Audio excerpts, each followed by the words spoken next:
Salut à tous, j'avais très envie de vous proposer une vidéo express spéciale Pâques avec des astuces toutes faciles que vous pourrez réaliser très rapidement.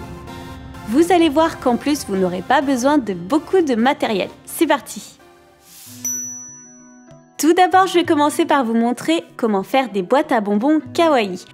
Vous pourrez retrouver ce modèle à télécharger dans l'application. Il vous suffit de le découper et ensuite de plier sur les traits afin d'assembler votre boîte. Voilà ce que ça donne une fois qu'elle est assemblée et on va la customiser pour la rendre trop mignonne. On va lui ajouter des petites oreilles, un petit museau et des yeux pour faire par exemple un ourson. Pourquoi ne pas faire aussi un petit lapin comme c'est Pâques avec des oreilles, des petites pattes et aussi un petit pompon pour la queue. Bien sûr, n'hésitez pas à vous inspirer de cette idée pour faire tous les animaux que vous voulez. Par exemple, moi j'ai envie de faire une petite grenouille, mais on peut vraiment faire quasiment tous les animaux avec ce genre de boîte. Voilà ce que ça donne pour le petit lapin, il est vraiment trop mignon. Et on n'a plus qu'à cacher à l'intérieur des bonbons ou alors des petits cadeaux. C'est une idée sympa pour Pâques, mais ça peut être aussi très cool pour un anniversaire ou tout simplement pour offrir. Je vais vous montrer maintenant comment faire une carte œuf pop-up. On a besoin d'une feuille A4 qu'on plie en deux pour former notre carte et on va mettre à l'intérieur du papier standard. Maintenant, je vais tracer la forme géométrique d'un œuf. Je vous montre toutes les mesures ici. Bien sûr, si vous n'avez pas envie de le faire manuellement comme moi, vous pouvez tout à fait télécharger le modèle qu'il y a sur l'application. N'hésitez pas à la télécharger, elle est gratuite et elle vous réserve plein de surprises. Surtout si vous le faites manuellement, n'hésitez pas à regarder plusieurs fois cette partie pour bien comprendre. Tout est bien illustré ici. Quand l'œuf est tracé, on peut le découper. Et on va tracer deux lignes parallèles à 2 cm d'écart. On peut les tracer plus ou moins haut sur l'œuf, c'est comme on veut. On va dessiner des zigzags pour faire la forme d'un œuf craqué qui va pouvoir s'ouvrir.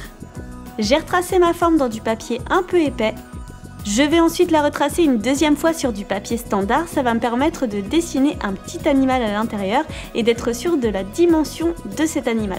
Le but c'est donc qu'il ne dépasse pas de l'œuf. J'ai décidé de faire un petit chat, mais bien sûr vous dessinez l'animal de votre choix. Je le découpe et je vais pouvoir le placer à l'intérieur de l'œuf. Étape suivante, cette fois-ci je trace sur du papier rigide l'ensemble de l'œuf et du chat. Je découpe le tout. Cette forme en double va me permettre de créer le système de glissière pour ma carte.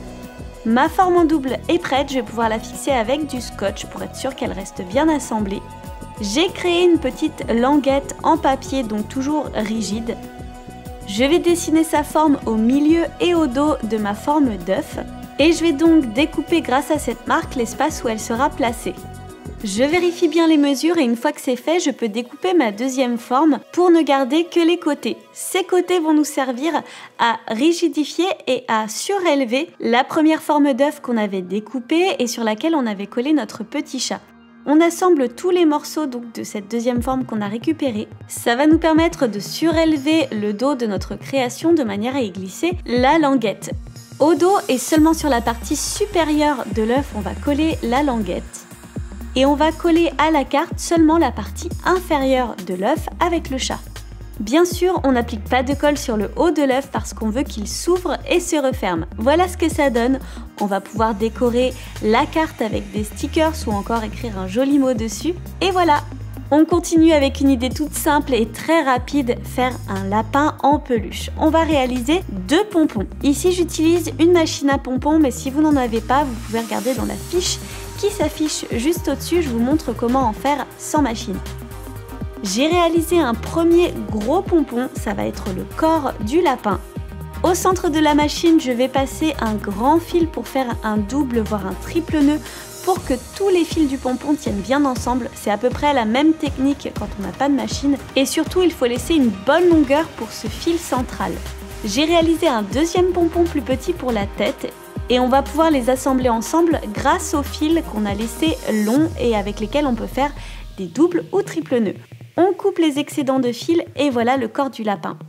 On n'a plus qu'à créer des petites oreilles. Ici, j'ai utilisé du papier standard pour faire un patron que je vais pouvoir reporter sur de la feutrine. J'ai choisi du gris pour l'extérieur des oreilles et du rose bien sûr pour l'intérieur. Je peux maintenant assembler les deux à l'aide de colle textile. et je vais les fixer au lapin à l'aide de colle chaude. Pour les yeux, j'ai choisi d'utiliser des petits boutons noirs, mais si on n'en a pas, on peut aussi le faire avec de la feutrine. J'ai pris du fil de pêche pour créer les moustaches du lapin. Je découpe une bonne longueur que j'ai tout d'abord enroulée autour de mes doigts. Je vais fixer le centre en faisant un petit nœud et je vais pouvoir les fixer au lapin à l'aide de colle chaude. Par-dessus, je vais appliquer un petit museau rose en feutrine et ensuite je peux découper les moustaches et les tailler pour n'en garder que quelques-unes. Voilà ce que ça donne, on peut en faire plusieurs de couleurs différentes pour faire la famille au complet, c'est trop mignon. Encore une idée express à réaliser pour Pâques, trop mignonne, des moulins à vent. On a besoin d'un carré de papier plutôt fin, on va le plier une première fois en deux et une deuxième fois sur l'autre côté. On a marqué le milieu de notre carré. On va pouvoir rabattre l'un des bords vers ce milieu et à nouveau de l'autre côté.